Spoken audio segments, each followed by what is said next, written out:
એટલે ખીજાવું નહીં, પણ હું પ્રેમપૂર્વક જેટલા આ મુદ્દો બહુ સારો છે અને સુરત અને લવારીના માધ્યમ દ્વારા હું કહેવા માંગુ છું કે પાયરેસીના કારણે તમને એવું લાગે છે કે પ્રચાર થઈ રહ્યો છે.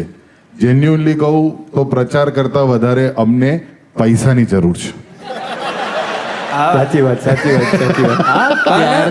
એટલે બેઝિકલી શું છે, આ તો જોક હતી, પણ જેન્યુઅનલી કહું તો તમે થિયેટરમાં ભલે મોંઘું હોય કે સસ્તું હોય, ઘણા બધા એવા બોક્સ ઓફિસ પર અલગ અલગ એક્ઝિબિટર્સ ને થિયેટર હોય છે કે જે લોકો સસ્તી ટિકિટો મંગળવારે કે બુધવારે કે એવું બધું કાઢતો હોય છે 100 રૂપિયામાં કે 150 રૂપિયામાં, તો ત્યારે જઈને પિક્ચર જોવા જાઓ. પણ એ બધું અમને આવશે તો વધારે સારી મૂવીઝ બનશે અને તો લાલો જેવી ને ચણિયાટોળી જેવી ને ઉમરો જેવી પિક્ચરો તમારા સુધી વધારે પહોંચશે.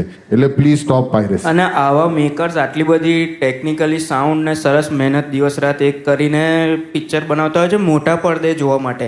તમારા દાદાનું ધોતિયું પોળું કરીને એની પર ના જોવાનું હોય, કેમ કે એમાં ચોક્કસ જગ્યાએ કાણું હોય ને હીરો બહુ ખરાબ દેખાય.